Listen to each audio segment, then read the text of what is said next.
Hello there, Sir from 17 once again, introducing you to my beginner's guide to Master Ninja on Ninja Gaiden Sigma. This is the second part to Chapter 11, and this is where we're going to be taking on the bosses, which I've entitled Army, because you might as well be fighting a fucking army with all the shit they throw at you. And this first boss is 2 sets of tanks. They come at you one by one, and I've further learned that you can shoot the gunner on these tanks, and that stops him from shooting you with the machine gun. And I didn't know this because, you know, I just didn't know. But the general technique to this is to stand behind the arrow box that I'm trying to get behind now. But the problem with the game is they put an invisible fucking barrier around it, so sometimes you just can't get behind it. And as you'll see, the tank is lighting me up.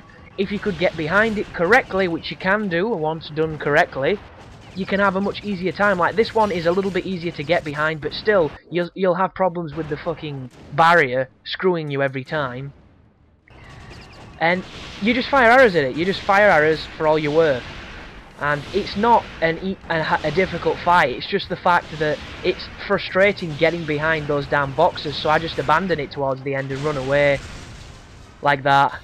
But I now learnt that if you shoot the guy on the gun, you'll not get hit by the assault rifle, and all he'll do is shoot the cannon at you, so you can probably just flip about jump shotting like I'm doing there, which is a good strategy, but the auto-aim feature that I'm exploiting never seems to hit the gunner, so you want to aim. And I'm not aiming, I'm just spamming this and getting lucky.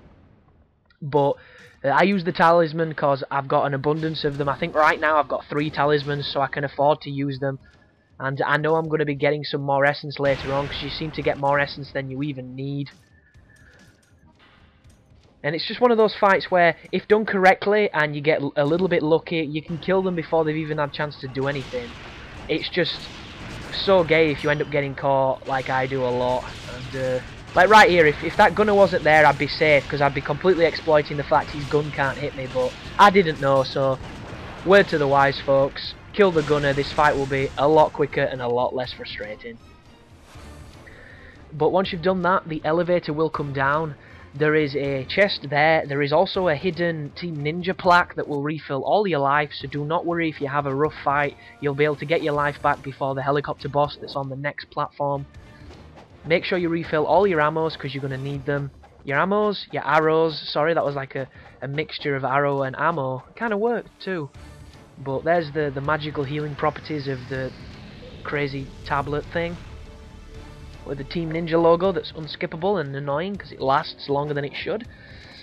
And we're going to be taking on a Harrier now. So this chopper, Harrier, beast, whatever the fuck it is, I think it's just a chopper. It's got very set attack patterns, and if you can keep on top of it, it's not too challenging. The only problem is it can be very difficult to hit it when it's flying at like super fast speeds and strafing while firing rockets, and it kills you pretty quickly, so you need to be on your toes. But there is a couple of spots you can use against it, and depending on how good you are with the bow will dictate how quickly you end the fight, so you just need to be aware of that.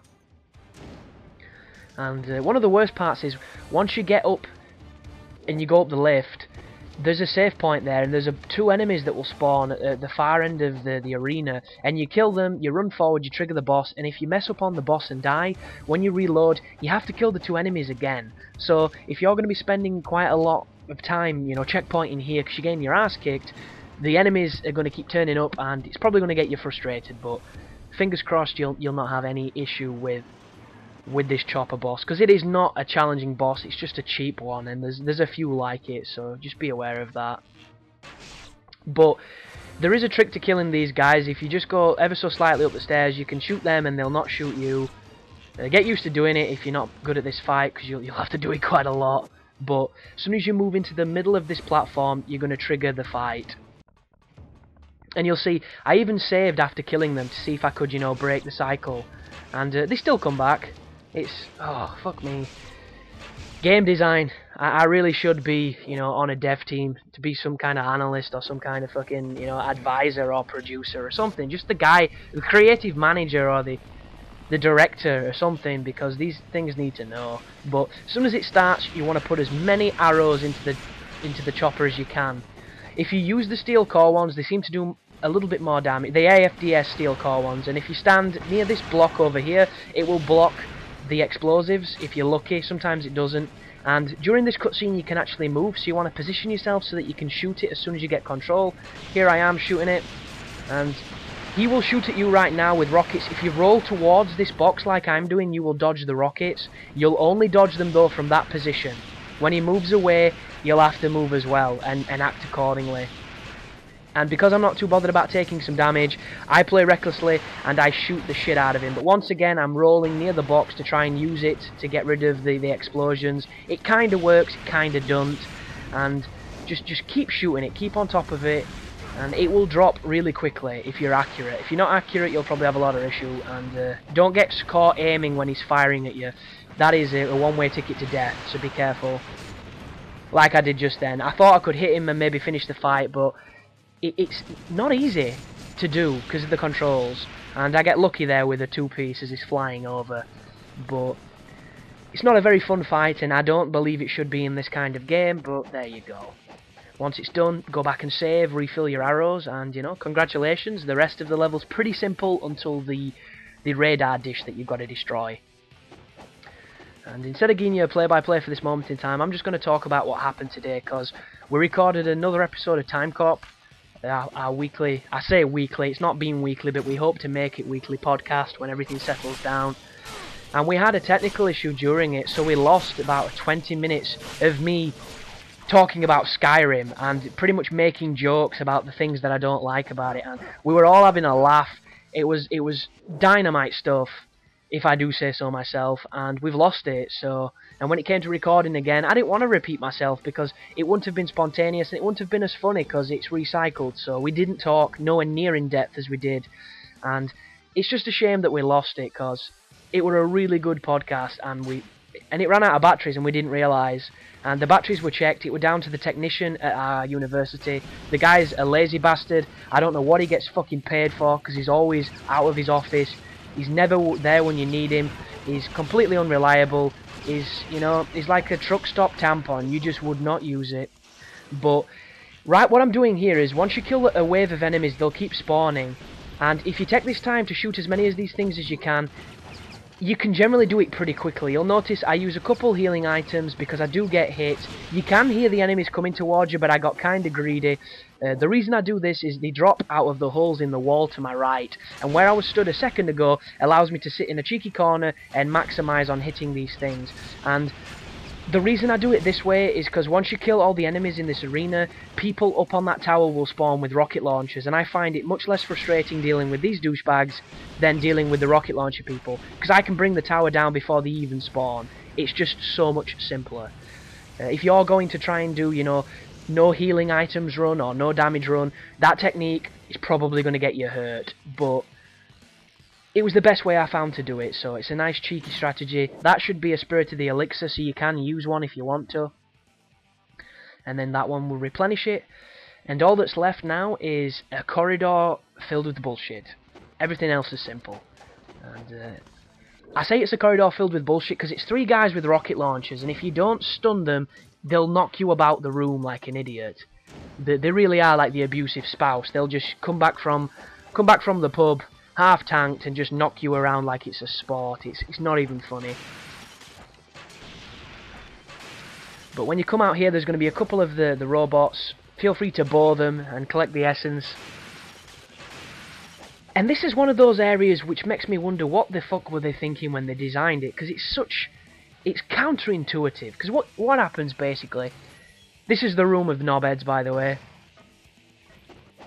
Straight away, as soon as you look at them, they'll fire rockets at you. So I put my explosive arrows on and I cheese them. It's the best way to do it. You have to come back into this room to get a key, and I do not handle it as well as I did just then. So remember what I did then and utilise that technique, because the one coming up is inferior. But you move all the way through this area, you go on this lift to go into a room to realise there's a locked door, to come all the way back to fight those guys I just killed again, and somehow that time they drop a key. That is not good game design. That is bad game design, very bad game design. And somehow, they thought it was a good idea. But when you come in here, there is 3 guys, sorry, at the bottom of this. The Azuna drop will stun them, so you can do whatever you want to them as they stand up. That was a failed Izuna drop / Blade of Nariti, and Just execute them, kill them. There is a chest just down here, a nice cheeky chest. And all that remains to be done is to move all the way back to where we came, get the keycard, then come all the way back down here, and it'll trigger a cutscene that puts us to the next section of the game, which is chapter 12. And I think there's 19 chapters in Sigma, so there's still quite a way to go, and there's a very difficult one coming up, which is the aqueducts. And there's a couple of challenging ones later on, but for the most, this is an easier stretch of the game. This is the room with the douchebags in it. There we go, I just get block damage off that guy, and I separate them instead of keeping them clustered, which makes it really messy, and I get another block damage. There's the key, there's the life, so it wasn't too bad. It could have been cleaner, but it gets the job done. There's the control room key. So it's just a case of backtracking now. And I don't mind backtracking when it's done in a way that actually accentuates the gameplay, but can anybody see a point in what we just did? Aside from, you know, go all the way here, to all the way back, to all the way here again, because we loved this area so much we wanted you to see it twice. Don't get it, don't agree with it, makes no sense. But yeah, I think we're going to be doing another podcast this week because we've been behind on them, and there's a lot of stuff we want to talk about, and we were kind of rushed because Aiden had to go to work. So I don't even know how long it's going to be because I don't have the files yet, but as soon as I do, I will have them uploaded, because there's been a bunch of people that have been missing it, which is nice, and we just need to keep building its awareness and hopefully get more views on it, so there you go. But thanks for watching, people, thanks for listening, and you take care now.